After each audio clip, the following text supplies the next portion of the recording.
Good morning and welcome to today's Global Insight Report.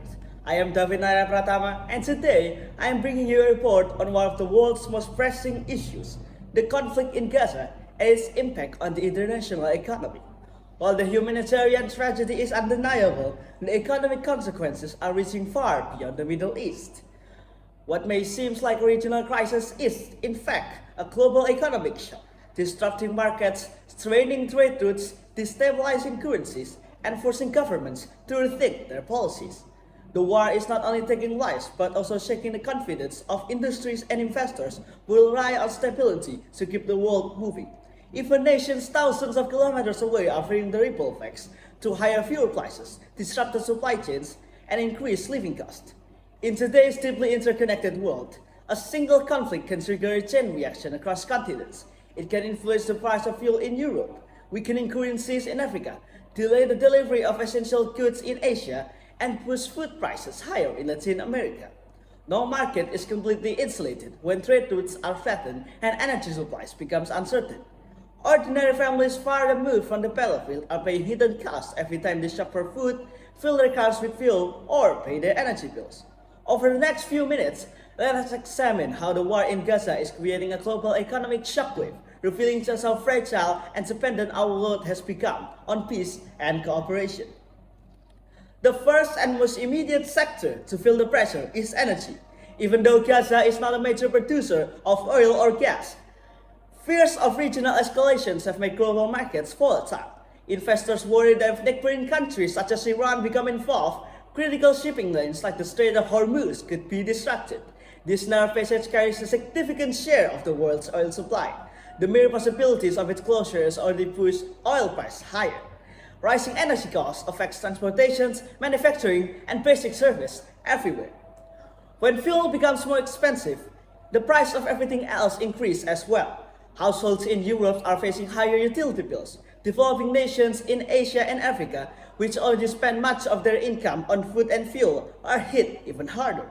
Central banks are forced to raise interest rates in order to control inflation, but higher rates also slow growth, reduce consumer spending, and make it harder for families and businesses to manage their debt.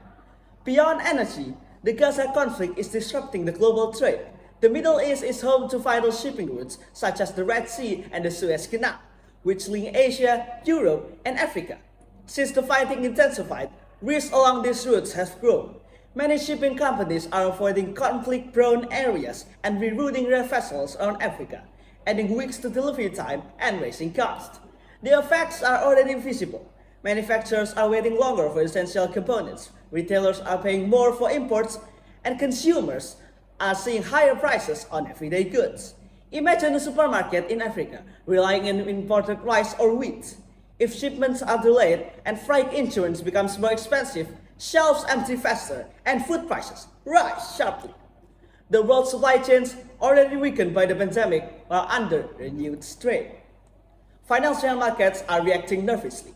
Investors are moving their money around in stable regions and into safer assets such as gold and government bonds. Stock markets in Europe and Asia have fallen. Emerging economies are facing capital flight.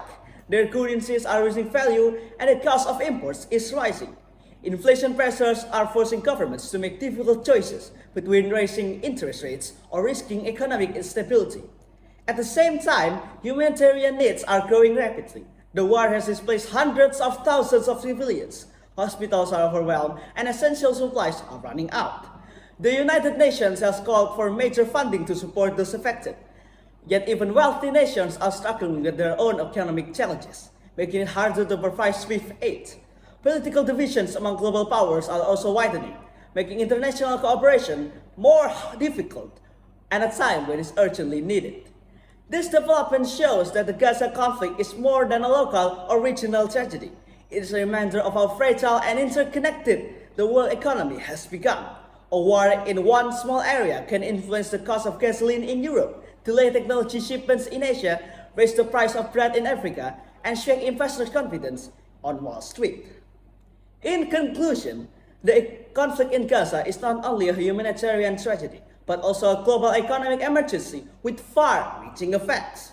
It is raising energy costs, disrupting key shipping routes, weakening currencies, and forcing governments worldwide to make difficult decisions.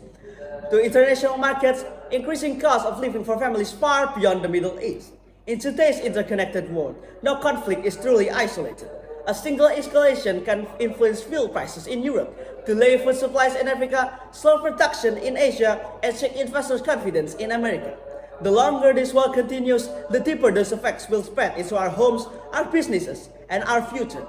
This crisis proves that peace and economic stability are inseparable. We cannot expect steady curve of affordable living while wars threaten vital trade routes, energy supplies, and international cooperation.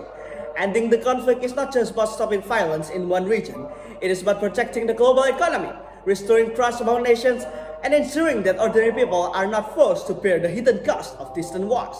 The world must act urgently, not only to end suffering in Gaza, but also to safeguard the stability that billions of people depend on every day.